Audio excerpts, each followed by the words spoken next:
आयोग तयारी युट्युब च्यानलको यो भिडियोमा म विष्णु प्रसाद गौतमको हार्दिक स्वागत छ।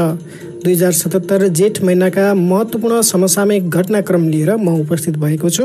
2077 जेठ महिना धेरैजसो नेपालको राजनीतिक नक्सासँग सम्बन्धित गतिविधिका कारण एक अविस्मरणीय महिना भएर बिदा भएको छ भने बजेट, नीति तथा कार्यक्रम आदि विषयवस्तुका कारण वर्षभरि नै महत्त्वपूर्ण हुने घटनाक्रम पनि यही महिनामा भएका छन्। सुरु गरौँ 2077 जेठ महिनामा भएका महत्त्वपूर्ण समसामयिक गतिविधिहरू मार्फत। पहिले छ महत्त्वपूर्ण राष्ट्रिय समसामयिक गतिविधिहरू। –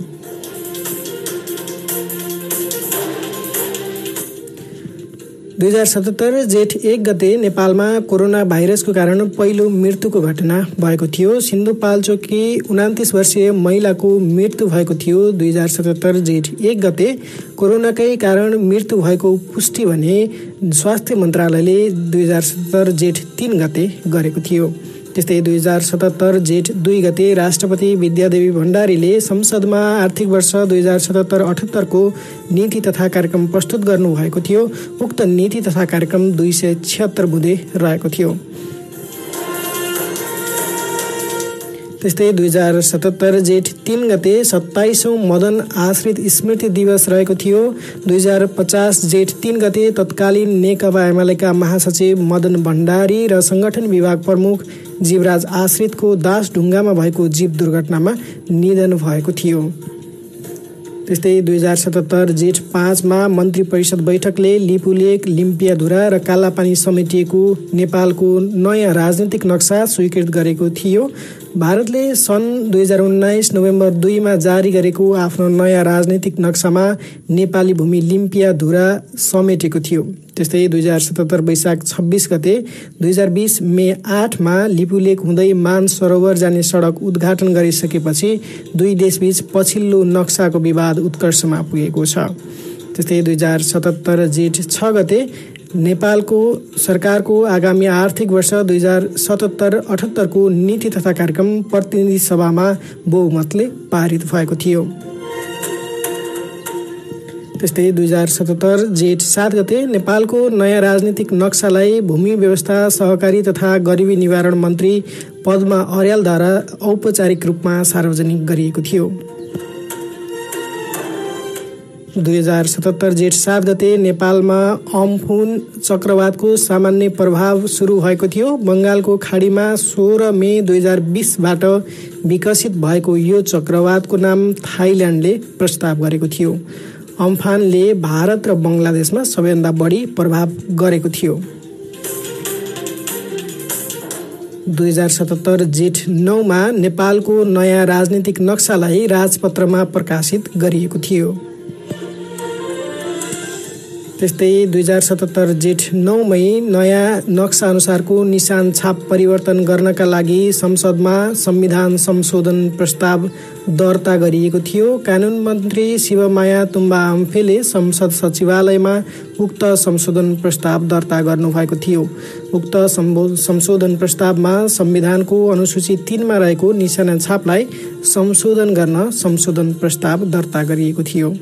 त्यस्तै 2077 जेठ 9 गते सर्वोच्च अदालतकी पहिलो महिला न्यायाधीश सुशीला सिंह सिलुको निधन भएको मिति रहेको छ। उनी 81 वर्षको उमेरमा निधन भएको थियो। उहाँको 2058 वैशाख 6 गते सर्वोच्च अदालतमा न्यायाधीशको रूपमा प्रवेश गर्नुभएको थियो सुशीला सिंह।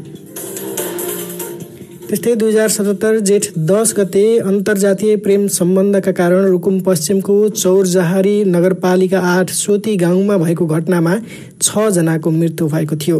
स्मरण रहोस् 2063 जेठ 21 गते नेपाललाई छुवाछुत मुक्त राष्ट्र घोषणा गरिएको थियो। त्यस्तै 2077 जेठ 13 गते अद्यावधि गरिएको नेपालको नक्सा सहितको संघीय संसदको नयाँ लोगो परेगमा ल्याइएको मिति रहेको छ। त्यस्तै 2077 जेठ 15 13औं गणतन्त्र दिवस मनाइएको मिति हो। 2065 जेठ 15 गते नेपाललाई संघीय लोकतान्त्रिक गणतन्त्रात्मक देश घोषणा गरिएको सम्झनामा यो दिवस मनाउने गरिन्छ। त्यस्तै 2077 जेठ 15 गते नै अर्थमन्त्री युवराज खतिवड़ाले आर्थिक वर्ष 2077-78 को बजेट संघीय संसदमा प्रस्तुत गर्नुभएको थियो। कुल 14 खर्ब 74 अर्ब 64 करोडको उक्त बजेटको चालु खर्चतर्फ 64.4%, पुँजीगत खर्चतर्फ 23.9% र वित्तीय व्यवस्थातर्फ 11.7% विनियोजन गरिएको थियो। त्यस्तै आर्थिक वर्ष 2077-78 को आर्थिक वृद्धि दरको लक्ष्य यो बजेटले 7% राखेको छ। त्यस्तै 2077 जेठ 17 गते सरकारले कोरोना महामारीको बेला विदेशबाट ल्याइने नेपालीको व्यवस्थापनको लागि नेपाली सेना परिचालन गर्ने निर्णय गरेको थियो। त्यस्तै 2077 जेठ 18 गते कानुन न्याय तथा संसदीय मामिला मन्त्री शिवमाया तुम्बा आम्फेले नेपालको संविधान दोस्रो संशोधन विधेयक 2077 प्रतिनिधि सभामा पेश गरेकी थिइन्। यही 2077 जेठ 9 गते संसद सचिवालयमा दर्ता भएको उक्त विधेयकमा संविधानको अनुसूची 3 मा रहेको नेपालको निशाना छापमा रहेको नेपालको नक्सा संशोधन प्रस्ताव गरिएको छ। त्यस्तै यसैबीच साथीहरूलाई एउटा जानकारी गराउँ। 2077 वैशाख महिनाका सम्पूर्ण महत्त्वपूर्ण समसामयिक यदि तपाईँले हेर्नु भएको छैन भने यो भिडियोको डिस्क्रिप्सनमा उक्त भिडियोको लिङ्क रहेको छ, त्यहाँ गएर तपाईँले 2077 वैशाखमा भएका सम्पूर्ण महत्त्वपूर्ण समसामयिकहरू जानकारीहरू प्राप्त गर्न सक्नुहुनेछ। अब लागौँ 2077 जेठका बाँकी समसामयिक गतिविधितर्फ। 2077 जेठ 21 गते नेपालमा जातीय भेदभाव तथा छुवाछुत उन्मूलन दिवस मनाइएको थियो। सरकारले 2063 जेठ 21 गते नेपाललाई छुवाछुत मुक्त राष्ट्र घोषणा गरेको थियो भने 2020 को मुलुकी ऐनले पनि छुवाछुतलाई निषेध गरेको थियो। अब लागौँ अर्को समसामयिक घटना। 2077 जेठ 22 गते को घटना रहेको छ। अरब सागरको दक्षिण पूर्वी भूभागमा जेठ 21 अर्थात् 1 जुन 2020 देखि विकसित भएको निसर्ग चक्रवातको नेपालमा सामान्य प्रभाव परेको थियो। भारतमा 6 जनाको ज्यान लिएको यो आँधीको नाम बङ्गलादेशले सिफारिस गरेको थियो। त्यस्तै 2077 जेठ 22 मा सरकारले नेपाल भारत सीमा सम्बन्धी प्रमाण सङ्कलनका लागि विज्ञ समूहको गठन गर्ने निर्णय गरेको थियो। विष्णुराज उप्रेतीको संयोजकत्वमा 9 सदस्यीय समूह गठन गरिएको हो। समूहका सदस्यहरूमा सूर्य प्रसाद सुवेदी, रमेश ढुङ्गेल, विपिन अधिकारी, जगत भूषाल, तोयानाथ बराल, हिमालय थापा र अप्सरा चापागाई रहेका छन्। समूहको सदस्य सचिवमा परराष्ट्र मन्त्रालयका सहसचिव रामप्रसाद सुवेदी रहेका छन्। त्यस्तै 2077 जेठ 22 गते नै मन्त्री परिषद बैठकले चलचित्र विकास बोर्डको अध्यक्षमा निर्देशक दयाराम दाहाललाई नियुक्त गर्ने निर्णय गरेको थियो। तत्कालीन अध्यक्ष केशव भट्टराईको 2076 मङ्सिर 29 गते निधन भए पश्चात चलचित्र विकास बोर्डको अध्यक्ष पद खाली रहेको थियो। त्यस्तै 2077 जेठ 26 मा रुकुम पश्चिममा 6 जना युवाको ज्यान जाने गरी भएको घटनाको छानबिन गर्नका लागि संसदले संसदीय विशेष समिति गठन गरेको थियो। सांसद देवेन्द्र पौडेलको संयोजकत्वमा सांसदहरू इकबाल मिया, दुर्गा पौडेल, पार्वती विसुङखे, प्रकाश रायमाझी, विमला विक, महेश्वर जंग गहतराज, मीनबहादुर विश्वकर्मा र राम सहाय प्रसाद यादव सदस्य रहेको 9 सदस्यीय समिति गठन गरेको थियो। त्यस्तै 2077 जेठ 28 गते सरकारको तर्फबाट अर्थमन्त्रीले 2077 जेठ 15 गते संसदमा प्रस्तुत गर्नुभएको आगामी वर्षको विनियोजन विधेयक अर्थात् बजेटलाई प्रतिनिधि सभाबाट बहुमतले पारित भएको थियो।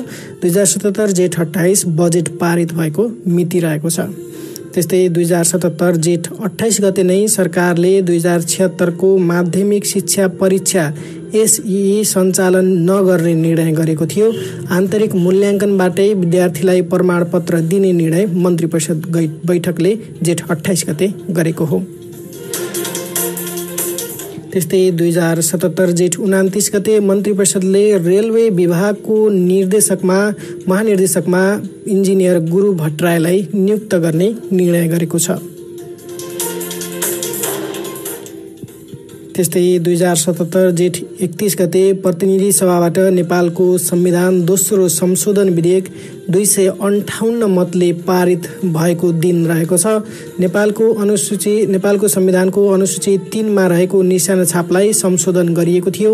अब यो विधेयक राष्ट्रिय सभाले समेत पारित गरेपछि राष्ट्रपतिले प्रमाणीकरण गर्नुहुनेछ र त्यस पश्चात उक्त संशोधन लागू हुनेछ। यससँगै 2072 माघ 9 गते नेपालको संविधानको पहिलो संशोधन पारित भएको थियो भने 2072 फागुन 16 गते उक्त पहिलो संशोधनलाई प्रमाणीकरण गरिएको थियो र फागुन 16 गतेदेखि नै उक्त संशोधन लागू भएको थियो। पहिलो संशोधनले धारा 42 को उपधारा 1 र धारा 286 को उपधारा 1(5) लाई संशोधन गरिएको थियो। समग्रमा 2072 मा जारी गरिएको यो संविधानलाई हालसम्म 2 पटक संशोधन गरिएको छ, जसले धारा 42 को उपधारा 1, धारा 286 को उपधारा 1 र 1(5) र अनुसूची 3 लाई संशोधन गरेको छ। यद्यपि दोस्रो संशोधन अझै कार्यान्वयनमा आएको छैन। अब लागौं अन्तर्राष्ट्रिय महत्त्वपूर्ण समसामयिक घटनातर्फ। 2020 मे 15 मा अन्तर्राष्ट्रिय परिवार दिवस मनाइएको छ। यो वर्षको अन्तर्राष्ट्रिय परिवार दिवसको नारा families in development Copenhagen and Beijing +25 तय गरिएको थियो। सन् 1995 देखि यो दिवस हरेक वर्षको मे 15 मा मनाउन थालिएको हो। त्यस्तै 2020 मे 15 मा अमेरिकामा काला अमेरिकी जर्ज फ्लोयडको प्रहरीद्वारा हत्या गरिएको थियो। यो सँगै सन् 2013 बाट सुरु भएको ब्ल्याक लाइभ्स म्याटर अभियान पुनः चर्चामा आएको छ। त्यस्तै सन् 2020 मे 30 मा अन्तरिक्ष इतिहासमै पहिलोपल्ट अमेरिकाको निजी कम्पनी स्पेस एक्सले फाल्कन 9 नामक रकेटबाट 2 जना अन्तरिक्ष यात्री रोबर्ट बेङ्केन र डगलास हर्लीलाई अन्तर्राष्ट्रिय अन्तरिक्ष केन्द्र अर्थात् इन्टरनेसनल स्पेस स्टेसनमा पठाएको थियो। इतिहासमै स्पेस एक्स यस्तो निजी कम्पनी बनेको छ जसले चाहिँ अन्तरिक्ष यात्रीलाई स्पेसमा पठाएको हो। त्यस्तै सन् 2020 जुन 5 मा विश्व वातावरण दिवस मनाइएको छ। सन् 1974 देखि हरेक वर्ष जुन 5 मा यो दिवस मनाउँदै आइएको छ भने यो वर्षको नारा बायोडाइभर्सिटी राखिएको छ। यो वर्षको नारा बायोडाइभर्सिटी राखिएको छ भने विश्व वातावरण दिवसको अवसर पारेर नेपालमा प्रदान गरिने वातावरण पत्रकारिता पुरस्कार यस वर्ष नेपाल पत्रिकाका संवाददाता एम बमलाई दिइने भएको छ।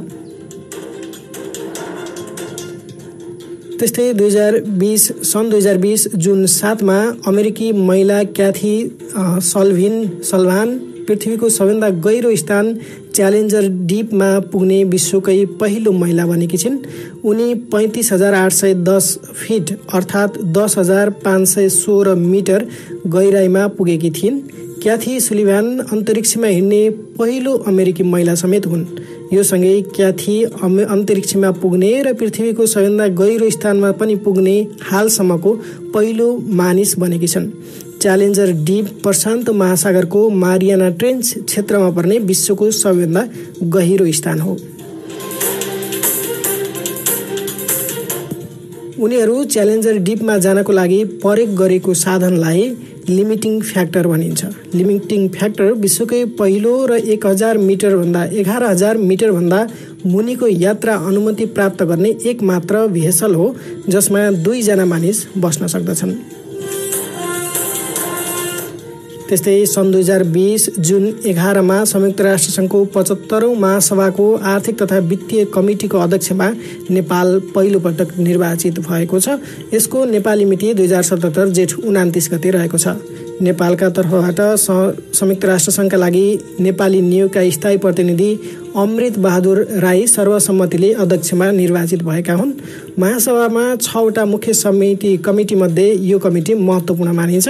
अल्पविकसित देशले सामना गर्ने समस्या, विकास, गरिबी उन्मूलन, व्यापार, विकासका लागि वित्त, विश्वव्यापीकरण, अन्तर्राष्ट्रिय वित्तीय प्रणाली, विकासका लागि सूचना तथा प्रविधि, जलवायु परिवर्तन समेत यस कमिटीले हेर्ने भएकाले यसलाई महत्त्वका साथ हेरिने गरिन्छ। त्यस्तै सन् 2020 जुन 14 गते विश्व रक्तदाता दिवस मनाइएको छ। सन् 2020 जुन 14 को नारा सेभ ब्लड सेभ्स लाइफ राखिएको छ। ब्लड ग्रुपका पिता कार्ल ल्यान्डस्टिनरको जन्मदिनको सम्झनामा यो दिवस सन् 2004बाट मनाउन थालिएको हो। नेपालका पहिलो रक्तदाता दयावीर कंसाकारलाई मानिन्छ। 2077 जेठ महिनामा भएका सम्पूर्ण महत्त्वपूर्ण समसामयिक राष्ट्रिय र अन्तर्राष्ट्रिय घटनाक्रमको सामग्री यति नै रहेको छ। तपाईहरु यदि नयाँ हुनुहुन्छ भने कृपया यो च्यानललाई सब्स्क्राइब गर्न नभुल्नुहोला। यो भिडियोमा प्रस्तुत गरिएको सामग्री मन पर्यो र अन्य साथीले पनि हेर्न लायक छ भने कृपया शेयर र लाइक गर्न नबिर्सनुहोला। अर्को भिडियोमा हाम्रो भेटघाट हुने नै छ। त्यतिन्जेलसम्म म विष्णु प्रसाद गौतम बिदा हुन चाहन्छु। हस्त नमस्कार।